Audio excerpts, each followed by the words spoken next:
Hey everybody, how you doing? This is True Power's Mind, and this is your show, TPIM SR Live. Today I got this is an interesting message I think that everyone should hear. So without further ado, let's do it. Thank you very much for that kind introduction. I must say it is a real pleasure for me to be back in Geneva.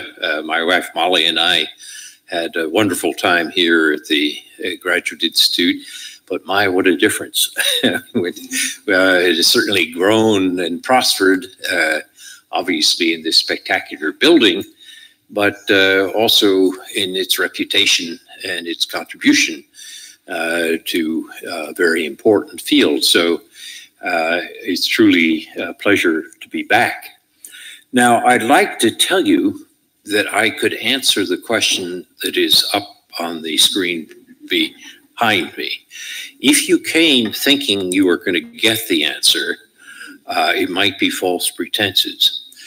But rather than keep you in suspense, I think what I'll do is tell you how I would bet, because nobody knows the answer to that question. If I were to make a bet, I would bet that the answer to that question is no, but I wouldn't bet the mortgage of my house on it. So that's a preview of how I will try to analyze the extremely important question that we're facing. Now, in one sense, it's an easy question to answer. Everything comes to an end. So obviously, a American order that we've seen since 1945 is going to come to an end. The key question, of course, is when. There's a wonderful story about a British statesman of the 18th century, Horace Walpole, who, when the American colonies became independent, lamented, he said, "Woe is Britain. We are now reduced to a miserable little island like Sardinia."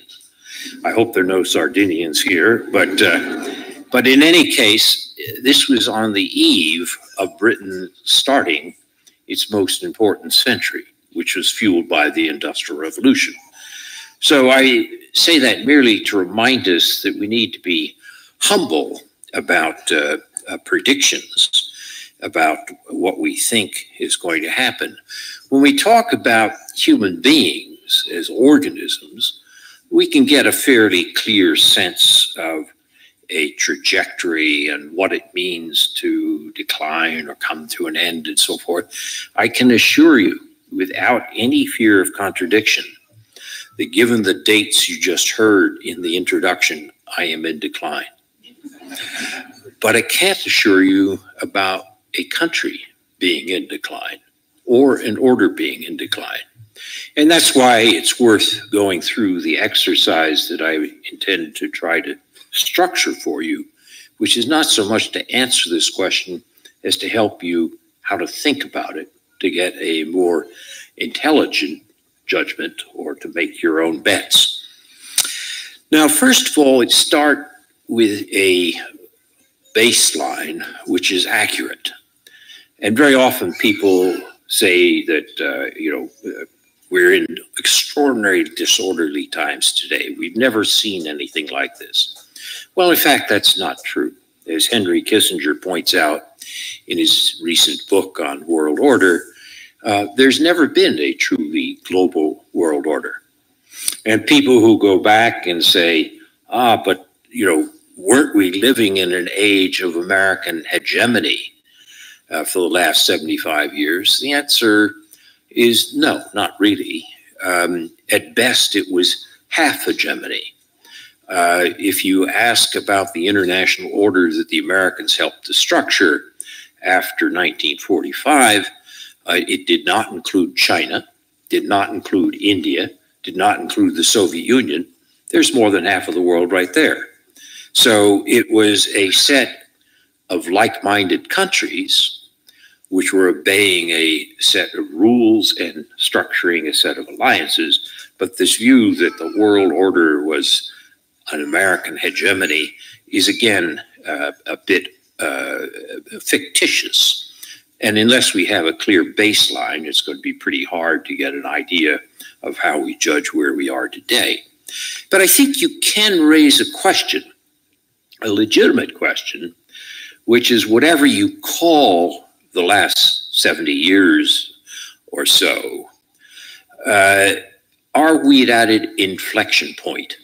Are we at a turning point in which we're seeing something which will look 10 years from now as a major beginning of a decline or a major point in history which we'll say, aha, that was it.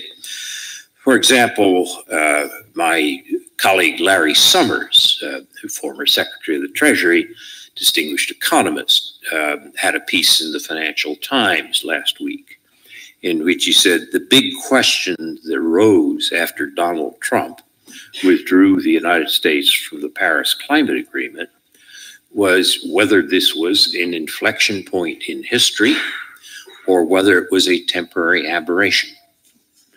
And Larry is not alone on this. If you look at the writings of such distinguished columnists and observers as Martin Wolf or Philip Stevens, then you'll see very similar opinions expressed. Now, how do we go about thinking about this? How do we structure our thought to try to answer this question other than hunches and guesses? If you look at international relations theory, there's a theory called power transition theory, which is about what happens when one country rises, another declines, what are we to expect? And power transition theory is often associated with Thucydides and his famous explanation of the causes of the Peloponnesian War, in which the Greek city-state system tore itself apart, in which he said it was caused at base by the rise in the power of Athens and the fear that created in Sparta. And many people say that's the story of our world today, just as the last century world was World War I, which was caused by the rise of the power of Germany and the fear that created in Britain, and the fact that the European state system tore itself apart and Europe ceased to be the center of the global balance of power.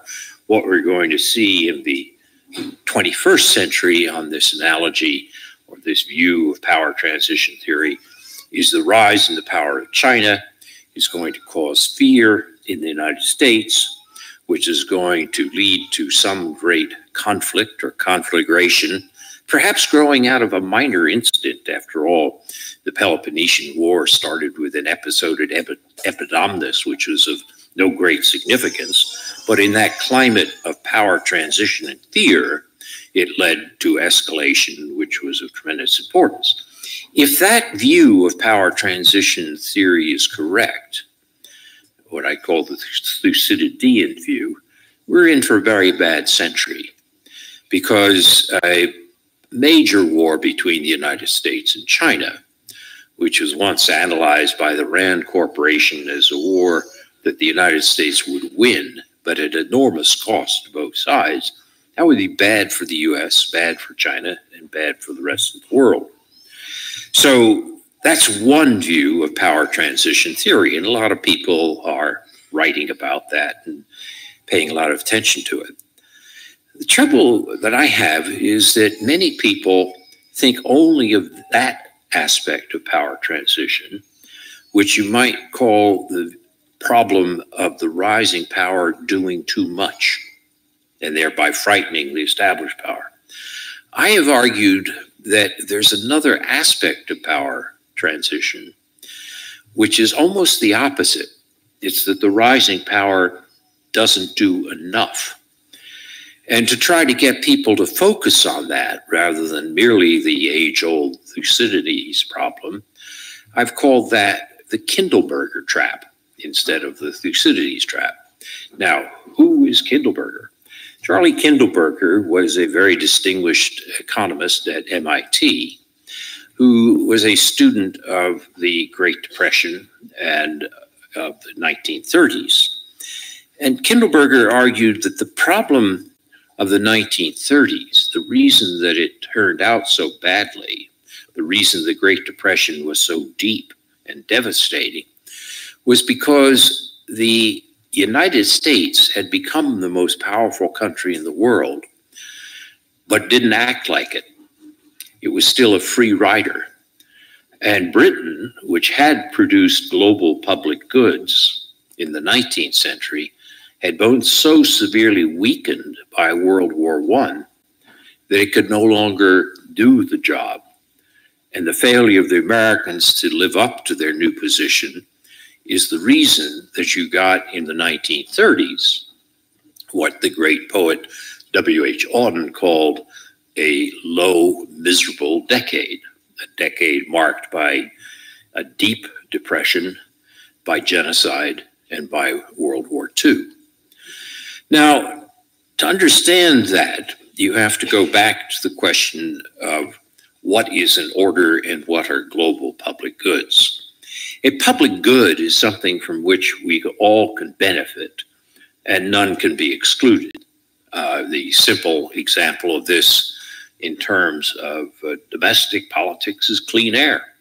If we have clean air, it's going to benefit me, but I can't keep it from benefiting you. And that's a public good. And in a well-ordered domestic polity, we rely on governments to provide public goods because people don't do enough to tax themselves on this. The governments tax, the governments regulate, and that's how public goods are provided. But internationally, globally, there's no global government. And therefore, public goods tend to be underproduced. And the problem is that there's an incentive for most countries to free ride. If you're a small country, let's take Switzerland, since we're in Switzerland, it doesn't make a lot of difference whether you pay a lot into a fund for global public goods or not. You're going to get about the same amount whether you pay or don't pay. If that's the case, then why not free ride? It's almost irrational to pay your dues if you're going to get the results without paying your dues. And that is the classic problem of global public goods. On the other hand, the largest country, for example, Britain in the 19th century, would produce global public goods like freedom of the seas, using the British Navy to police it, a relatively stable international monetary system, a relatively open international trading system, not out of the goodness of its heart or charity, but because it affected Britain. And Britain was so large and so important that if it didn't do these things, it would notice and it would suffer. So the largest country has an incentive to contribute to global public goods out of self-interest. And in that sense, Britain played that role. But the United States in the 1930s, though it had become the world's largest country or most powerful country, didn't play that role. For example, in 1928, the United States passed the Smoot-Hawley tariff, which essentially was called the beggar thy neighbor tariff. We tried to keep jobs at home by putting up tariffs, which meant others then raised their tariffs in retaliation. Tit for tat, it just drove international trade down. In 1933, Franklin Roosevelt, a great liberal president, one of our truly great presidents, was invited by the British to come to London to an international monetary conference to see whether there could be an agreement on a system to stabilize international monetary affairs and get us out of the Great Depression. And Roosevelt said, no, I'm not coming. He was thinking about the problems he had at home, which are 1/4 of Americans were out of work. And he had to focus, in his view, on that domestic political question, not go trotting off to London and have somebody twist his arm that he should be cooperative on international monetary affairs. And of course, he wound up taking the US off gold. So that was the free riding attitude of the United States. And in the view of Charlie Kindleberger, That's what drove the system to lower depths than it otherwise would have. Business cycles are natural in market economies, but it didn't have to get as low as it did in the 1930s with the concomitant political effects that I mentioned. So that's the shape of the problem. And the question then is, we ask about the role of China and the rise of China, is whether China is going to fall into a Thucydides trap, creating fear which will lead to war, or is the greater problem that China will fall into a Kindleberger trap, acting like the US did in the 1930s and trying to be a free rider after it's gained sufficient size that it should be participating in the production of global public goods, or what former World Bank President Robert Zoellick called a responsible stakeholder. Now, I think that analysis, which of these two dimensions of the power transition, is important, and I'm afraid that much of the time that we spend is only on half of the analysis, only on Thucydides, and not enough on Kindleberger. So part of the question that we want to think about is, how do we broaden our frame of reference as we talk about power transition theory? But the other part of the answer has to deal not with these changes at the level of the international system, but with changes in domestic politics. And there, the key question is whether the rise of populism and nationalism is going to undercut the ability of countries to cooperate. And if one looks at the recent editorial in the Wall Street Journal by H.R. McMaster, the National Security Advisor, and Gary Cohn, the National Economic Advisor in the White House, two of the more reasonable people in the White House, their comment was that international politics is not among a community of nations. It's an arena for competition, or echoing Trump's view, it's something in which it's winner take all, time after time after time, each on its own bottom. That's a problem, because it means that the kind of reciprocity and long-run definition of self-interest that you need to maintain a rules-based system is difficult. So it's one thing for Trump in his inaugural address to say America first. I bet you can't find a political leader who says my country second. The key question is, how do you define first? First alone, or first with others? And first in the short term, or first over a long horizon in what's good for me can be good for you as well? And I think the key problem that we have to focus on is whether the issue as framed by Trump and his advisors is going to make it difficult to create and sustain global public goods. Or if I can again telegraph my conclusion, I worry more about the rise of Trump than the rise of China. Let me then say a little bit about how we got where we are. There is a view, for example, expressed by Edward Luce, a columnist from the FT, Financial Times, that in his words, the 1945 system is over because the US is in decline. So on that view, the US becomes the largest economy in 1900. It becomes the most powerful country in 1917 when Woodrow Wilson sends 2 million Americans to fight in Europe. But then the Americans go home, and in the 1930s, we have what I call the Kindleberger trap.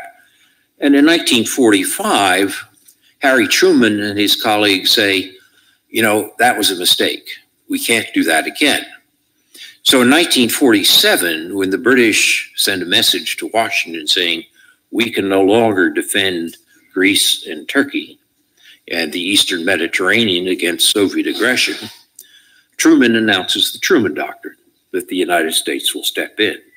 1948, you have the Marshall Plan to help Europe recover. 1949, the creation of the North Atlantic Treaty Organization. 1950, the U.S. sends troops to Korea under a UN banner to repel the North Korean aggression in crossing the 38th parallel. And that basically has created a structure of security which has lasted for 75 years. If you think about it, unlike World War I, where we brought the troops home, the troops are still there in those places. Not exactly the same troops, but you get the idea. Now, that's been important because a structure of security is essential for markets to work well. When there's great insecurity, markets don't work well. So that structure of the American alliance system, combined with the establishment of a set of rules, sometimes called the Bretton Woods rules, from 1944, but supplemented later by a variety of means, created an international order which was good for the U.S.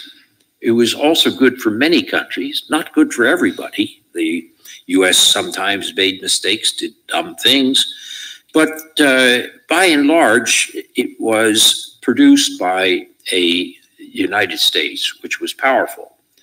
So if Edward Luce is correct that the 1945 system is over because the United States is in decline, then again, that's very important for us to be aware of and think about in answering this question.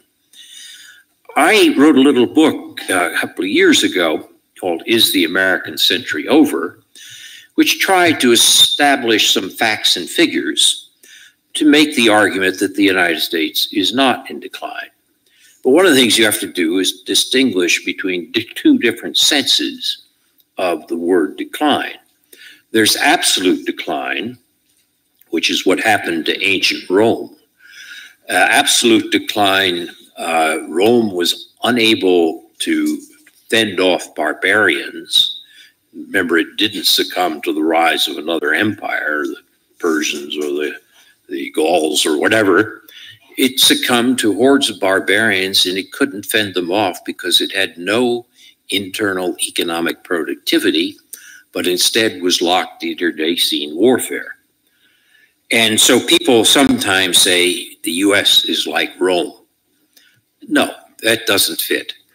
And if you think about it, let me just give you a couple of rough indicators. Despite all the problems of American politics today, in demographics, the US is the one rich developed country which is going to hold its position in demographic rankings. According to the UN demographers, today the ranking is China, India, US. 2050, it's going to be India, China, US. It's interesting there is the US stays where it is. Russia doesn't, Europe doesn't, Japan doesn't. It's hard to find any other developed country that stays in that kind of ranking. Most are suffering a relative demographic decline. A second indicator, which I would say is indicative of why the US is not in absolute decline, is to look at the technologies that are going to drive economic and military power in the 21st century. And most people would say that those are likely to be biotechnology, nanotechnology, and the next generation of information technology, particularly artificial intelligence and big data. And then if you ask, in what country is at the forefront of all three of these technologies, it's generally agreed it's the US. And you say, can they sustain that? If you look at the rankings of universities by Shanghai Jiao Tong University, which ranks the top 20 universities in the world, they say that 15 of the top 20 are in the United States and none are in China. So that doesn't fit with this image of ancient Rome and absolute decline. But notice that you can have a resistance to absolute decline and still have relative decline. And relative decline is what happened, for example, to the Netherlands in the 17th century. If you look at your Rembrandts, you'll see that the Dutch had a pretty good life. It wasn't as though they were impoverished or suffering like Rome, but the British were able to mobilize sea power and take away naval dominance from the Dutch. And in terms of being the dominant power in Northern Europe, the Dutch were in relative decline. So the question is, could the United States be in an analogous position in terms of relative decline? And then you say, okay, who would replace the US? One possibility is Europe. Europe has the capacity in terms of total size when it acts as a unit, in terms of human resources, in terms of technology. Europe is a potential contender. It lacks one thing, and that's unity. And the question of how much unity we're going to have, so how soon, I don't think it's going to be that soon. A second contender might be Russia. Russia still has a nuclear arsenal on the scale of that of the United States. And Russia has aspirations. But on the other hand, when you look at Russia, I think you could see that this is a country that is in decline. It's in demographic decline, as I already mentioned. And its economy is based on energy exports. 2/3 of its exports are oil and gas. And it's got such a corrupt system that it can't re-engineer its domestic economy to make it a more effective modern economy. So I don't see Russia as a contender. India is possible. I mentioned that India is likely to be the largest country in the world in terms of population. But India has a long way to go still. It's profiting from 7% plus rates of economic growth. But India's economy of $2 trillion, the US is an economy of $20 trillion. And if India is going to catch up, even if it's not just catching up with the US, it's got to use more of its human resources. 1/3 of Indian women are illiterate. That's a terrible waste of resources, if nothing else. So I don't think India is a contender, and that brings us back to where we started, China. So the question then is China going to become the replacement for the US, either in the Thucydides version or the Kindleberg version? My view is that China is not about to pass the US. China is a $12 billion economy. The US, as I mentioned, $20 billion. Some people like to say, but if we use purchasing power parity, China's already bigger. Problem with that is you don't import jet engines or oil at purchasing power parity. You import it by exchange rates. But China is definitely doing well. It's done extremely well. I suspect it'll continue to grow despite a number of problems that have been identified. The Chinese sometimes talk about the problem of growing old before they grow rich. But the problem is not one where I think China is going to be quickly passing the US. China, as I said, may pass the US in total size sometime in the 2030s. In per capita income, it'll still be roughly a quarter of the US as it is now. And that's a measure of the sophistication of an economy. And in terms of military power, while China has been greatly increasing its military budget, it's still only 1/4 of the American military budget. And in terms of soft power, where China has been placing a great deal of emphasis on the power to attract rather than coerce and pay, China has problems. One is it can't fully unleash the talents of its civil society. And the other is it has a lot of territorial conflicts with neighbors, which make it look threatening.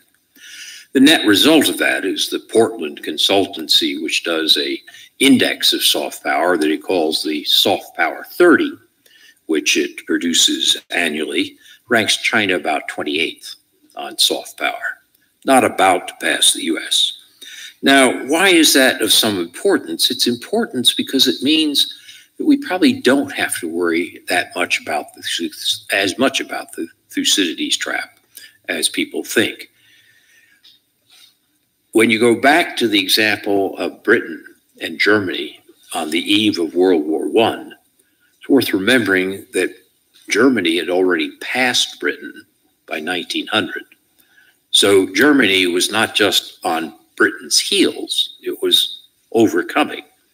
If the numbers that I gave you tonight, and which are at greater detail in this book, Is the American Century Over? If those numbers are correct, China's not just about to pass the US. If that's true, we have time to manage this relationship. We don't have to succumb to fear. And if you go back to the original proposition by Thucydides, remember it had two parts: the rise in the power of and the fear it created in. We don't have to succumb to that fear because it's not something which is about to lead to overcoming or overpassing. So that pushes us back into this question of, will China become a responsible stakeholder? Will we avoid the Kindleberger trap? And I'm going to submit to you that actually the prospects for that are reasonable. If you look at China, China has tried not to overthrow the liberal international order, but to benefit from it. John Eikenberry, the Princeton political scientist, has made this point. He said, unlike, let's say, Nazi Germany, which is a revisionist power, which wanted to overthrow the system, so to speak, to kick over the table, China wants a seat at the table and wants to win more at the table for China, naturally, doesn't want to destroy the table because it's actually doing pretty well at the table. So in that sense, Xi Jinping, when he addressed the World Economic Forum at Davos in January, said that China had a strong interest in preserving the open international trading system. Donald Trump may have pulled out of the Paris Climate Accord. Xi Jinping has not. And if you go back to behavior of China before 2016, you'll notice that China has been able and willing to cooperate on global public goods. China and the US were at loggerheads in 2009 on climate issues. That led to the Copenhagen sessions of the UN climate group to fail, or not to succeed is a polite way to put it.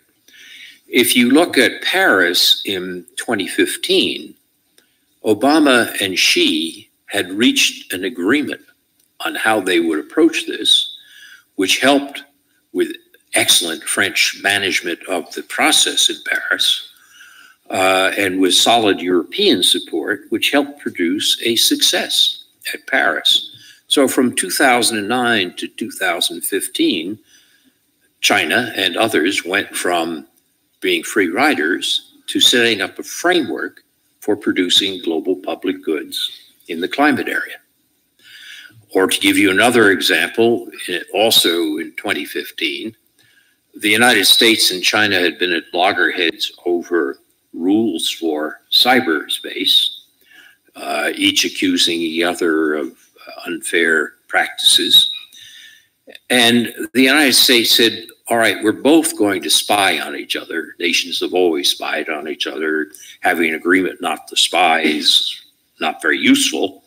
But we could get an agreement not to spy for commercial purposes. In other words, you don't steal the intellectual property of another country's company and give it to your own company, because that's unfair and unbalances the global trading system. The Chinese very dubious about this, but they changed their position. And in 2015, September 2015, Obama and Xi reached an agreement that they would not use cyber espionage for commercial purposes. And they took that agreement to the group of 20 major economies and got a broad support for it. That, again, I would submit, is cooperation in producing a global public good. So the interesting question of whether it's possible, well, I don't want to leave you with that. There's also the possibility that China won't cooperate, and China's rejection of the Law of the Sea Tribunal settlement or judgment relating to the South China Sea is a case where China didn't cooperate in producing a global public good. So I don't want to say there are no problems with China. I'm just saying that the view that China is not going to participate in this system because it wasn't invented here, and they're going to kick it all over, that's not quite right. And there are prospects that we can avoid the Kindleberger trap. So that's what brings me back to the question of Trump and the domestic politics. We're going to see more and more issues that are transnational issues. Climate is a good example, financial stability, rules for cyberspace, transnational terrorism, which no one country can deal with by itself, whether it's China, the US, or anybody. And that's going to require an approach in which we think of power not just over others, but power with others. In other words, if we're going to deal with climate, I just used that example, it's going to be joint work, not one coercing another. And many of those issues, like climate, financial stability, or the internet, can't be solved by military means. They have to be networks and soft power and cooperation. I've given you evidence of why I think China can be recruited to cooperate, though it's imperfect evidence. But I also have this evidence that I gave you earlier, is the question of whether the United States will continue to cooperate based on some of the statements by the Trump administration. The Trump administration, when it announced its international affairs budget, called it a hard power budget. And basically, it cut funding for the State Department and the UN by about a third. And they found this a matter of some pride. But it's worth noticing that one of the people who dissented from this position was General Mattis, the Secretary of Defense, who said, if you starve the State Department, you're going to have to buy me more ammunition. And he said, let's remember that the United States has the power of intimidation, but it also has the power of inspiration, and that is soft power. So ironically, the general in charge of the Pentagon understands that better than the civilian in charge of the White House. What we don't know is how long the Trump administration will continue the attitudes it has now. Sometimes people look at the 2016 election and say, this is a wave of populism that is sweeping away the global national order. But it's important not to overinterpret the 2016 election. What we do know is that Trump was not elected by the majority of the American people. He was elected constitutionally, but by 46%. We also know that if you look at the 2016 election and the actions that Trump has taken, like the withdrawal from Paris, that they're actions which are basically to appeal to his hardcore of populist support, which some estimates have said are about a quarter of the population. And he's gone for appealing to this base rather than broadening his base. And that's led others to say that maybe that means that he will not be a two-term president. And If that's the case, and you have situations where the majority of American opinion supports the Paris Accords, opinion polls by the Chicago Council on Foreign Relations show that 65% of Americans want to continue to have an active international foreign policy. And if you realize that in terms of financial capacity, the United States spends about 4% of its gross domestic product on defense and foreign policy, and that's less than half of what it used to spend at the height of the Cold War, there is a capacity, both in public opinion and economics, for the United States to continue this order that we've seen since 1945. But what we don't know is what will happen when you have a very idiosyncratic and unpredictable man in the presidency. And that's why I'm very reluctant to bet the mortgage of my house on this. If Trump turns out to be a one-term president, then I think my original bet that I placed in front of you, I think I'll have a chance to win, in the sense that much of the damage that'll be done will look, in the terms of Larry Summers' Financial Times article, from the perspective of 2030, will look as an aberration. This was an odd 4 years during a very different type of presidency because of a very different type of individual.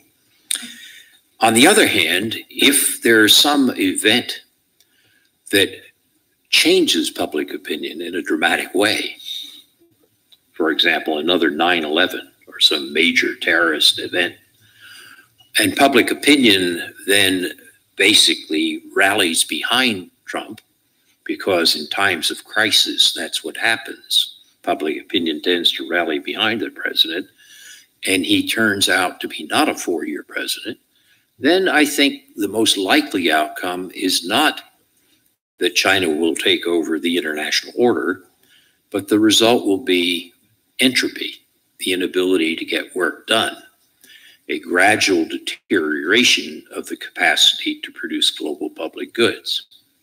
So those are two pictures of the future. I've told you I don't know the answer. That's true. I've also told you that I'm willing to make a bet at a modest level that the answer to my question behind me is no. But all I can say is I hope what I've done for you this evening is giving you some intellectual apparatus to structure your own answers and your own bets. So thank you very much. Okay, guys, that was Professor Joseph Nine, and he was speaking on the liberal world order and how it has appeared to have been eroded over the past 70 plus years. It's been in existence. Now, guys, I don't know if you checked out the headlines today, but there's a couple interesting ones, no doubt. One being a so-called cure for cancer. I don't know if you guys can even see that. No, you can't. But anyways, the main thing you should be concerned with today is this story right here. Google to pay basically $1.5 billion in taxes in the EU. Now, for those who don't know what the EU basically is, it is the economic domination of Europe by Germany. Not military, not social so much, but purely economic. Brits are trying to get out of it because as Dr. Nine has said, World War II was basically a battle between Britain and Germany. We saw how that panned out. We saw how I.G. Furman basically becomes the world's dominant supplier of poisons and drugs, which one can almost argue are the same thing. We have to understand now that everything's rapidly moving. And this right here, from what my confidential informant told me last night, was basically everything. Tuesday, Israel to decide on Netanyahu's future. More than likely, if he's basically voted in again, that temple will be on track to get built. I almost argue no matter who's in office over there, 12 days after Passover, they will announce within that period that they found something or something's changed in the game to where that temple can go up. And that son bitch will be built by June 15th. Now that's speculatory, no doubt. Can you wait? You tell your CI to email me too. We have. Hold on. I want to welcome Brother Albert, Brother Nick, and Brother George to the show, and everyone else listening. I'm just now looking at the. Oh my God, a lot of messages. Okay, hold on. Kind of in reverse. We had strange weather last night. The news stated it was a lightning storm, but the lightning came. Thunder. No thunder. You know, Brother Albert, that's weird. Because last night up in Missouri, we had like an electrical storm too. Now that I think about, I mean, for the quantity of lightning I saw, I really didn't see any or hear any thunder either. So that's really odd. New Babylon will come to an end. Hey, good afternoon, 14400002300 days. Greetings. You're coming out of Miami. Down there just loving the weather. Okay. Greta Van Susteren, not too much of a big deal, but that hag is coming back to TV, whether you like it or not. But the liberal world order, folks, yes, I think that it's going to be taken over by China. Once again, the king of the East. And that's that, man. Basically, we've been sold out. And what I mean by we,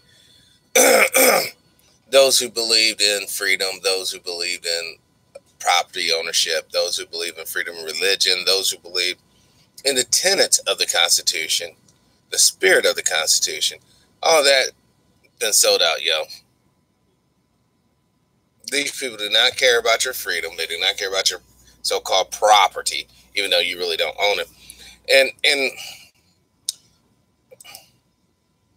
I just want to show you guys where we're at here still.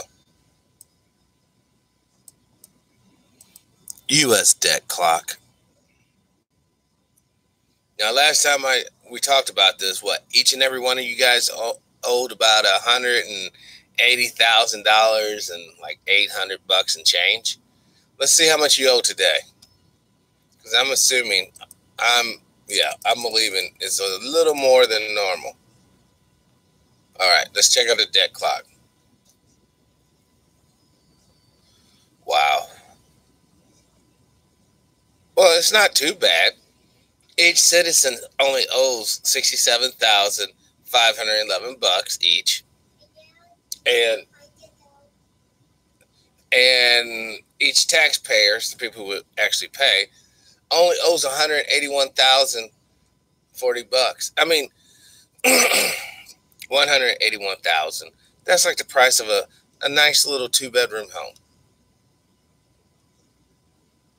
But the sad thing about it, I don't own shit.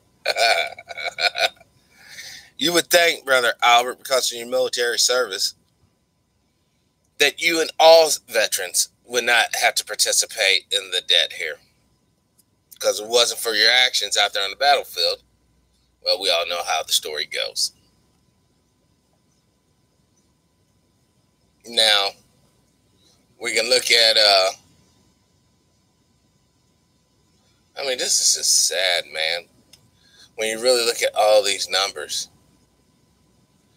Payroll tax revenue, only $1 trillion. We still got, 21 trillion to go? Like I said, there's not enough money. Look at this. This is the payroll tax, 1 trillion, right? The corporate tax is only 225 billion. So they're taxing the workers more than they're taxing the company. How's that for freedom? Don't forget, corporations are people too.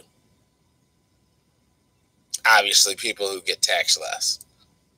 This is your payroll and this is your income tax. Let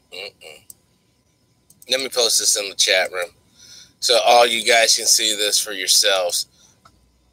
You know, I'm not making this up with some sort of program. The U.S. gross domestic product is 21 trillion, right? But our national debt is 22 trillion.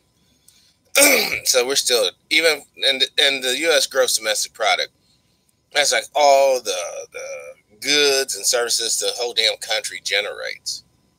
Only comes to 21 trillion bucks, which is a lot of money.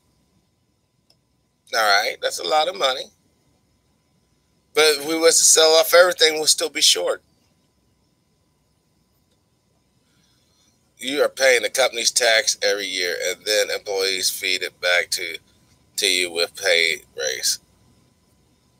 Fact. Okay, I got you. So that's how we get our little nickel or a dollar a year raises. Another thing that you might not know about the whole tax system. Let's say Brother Albert, Brother Nick, and 144000.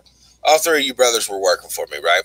IRS tells me to take out like $300 of your, I'm going to pay you guys basically $1,000 a month or a week. The IRS would tell me to take out like $300 of that. So you basically be getting $700 a week on your paycheck. I take that $300 and I put it in an account and I let that son of a gun every week after week just build up, and I get all that interest. Now at the end of the year, I have to send that money to the IRS, but I get to keep all the interest. You see how really owners don't give a fuck about the tax rate, because we're still making money off the shit. But there's a lot of other fees and taxes associated with ownership that most people don't have to worry about. Throw that away, baby. Throw it away. Put it in the trash can. Yeah, throw those away. Only saying this, that no matter what type of employee you are, you're essentially a wage slave. That your source of income could be removed from you at a moment's notice. One bad move by you. Let's say I decide to close up my company. Let's say my wife had a problem with you. No, keep that. Keep the pencil. Go and draw me a picture. Or your ABCs. Go and draw your ABCs. Now, the whole point is now, guys and gals, that on this show, we're supposed to be talking about freedom. Both economic freedom and actual freedom. All right? So, it's not for just you and I, but it's for the future generations to be able to express themselves in the way they see fit. Now, I think that government has totally overreached into our lives, making laws pertaining to behavior, irrespective of no property loss or no crime really being committed. And then the whole thing is, if we don't get with it, at this point, honestly, there's nothing to get with, man. It's a done deal. It is, guys. I've been working so hard lately. Had a lot of time to meditate. Read some articles overseas, kind of seeing what was really going on in the world. And I'm telling you right now, this thing is getting messed up quick. I want to put so okay, everybody can see all those numbers, but that's how much you have going on now. That's so. Basically, what I'm saying is, kids, enjoy your loved ones, enjoy your friends, enjoy your colleagues, even because shit's about ready to get really fucking quick. For those who haven't heard, there's a new virus worldwide. It's not a virus. Correction. It's a fungus. It's taking people out. People with weaker immune systems, so HIV infected persons, persons with leukemia potentially, elderly, the young, are all at risk. No one's really talking about it. CDC's not talking about it. But it's cracking. And before too long, it's just going to be too hard to escape the fact that something has been released. It's just popped up out of the blue. A 73-year-old patient went to the hospital. They tried to treat him. They realized it wasn't working. He stayed in the hospital for 90 days after first coming down ill with this fungus. Didn't respond to any fungicides or none of that. And basically, the old boy died. And not only did the old boy die, his hospital room, the tubes, the door handles, it was contaminated. They had to rip out ceiling tiles. They had to rip up floor tiles. So it's a very dirty little deal we're dealing with. We don't own nothing but ourselves. Materials can be taken away, but you can only lose your life. This is the key. Keep your temple and life valued to the Most High, period. Yes. To add to what Brother Albert just wrote, you're going to be dead infinitely longer in counting in earth, minutes, and hours. You'll be dead infinitely longer than you will be alive. So it would probably behoove you to get some sort of spiritual discipline to your act while you're alive now. Once you're dead, it's too late. Okay? And those are for those, and that's just for those who seek spirituality. For those who don't, well, then you know what? Hey, that's your choice as well. That's your choice. So we have a situation right now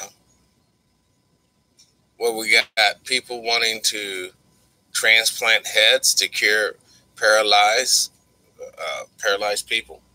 The only problem with that, in order to transfer a head from one body to another, wouldn't someone's head have to already kind of be destroyed to justify that? I mean, how can you justify taking a rich dude, ripping it? I think instead of transplanting a head, wouldn't it be easier just to rip the brain out of one head and jam it in the skull of another? But there might be some size issues there. But that'd be really weird. See, like David Rockefeller's head on a young black man's body. Because we know before he died, most of those hearts where they came from, right? So, I guess that's the show for today, guys. I gotta do a little bit of running today, but I wanted to put something together today. Gotta make a few phone calls. Got some guests coming up. Want to thank Pompey Fixico for all the help, brother, you have been given. Thank Mark from Anaheim, Judge Joe Brown, Jane Elliott, Dr. Laura, Jimmy Blakely, John Lear, and everyone else who have appeared on the show. Just thank you from the bottom of my heart. Even if we didn't always agree, I'm appreciative that you had the guts to come on this show. So as always, folks, live your life with integrity, without hate, envy, or greed. And as always, let's be kinder to each other. Peace.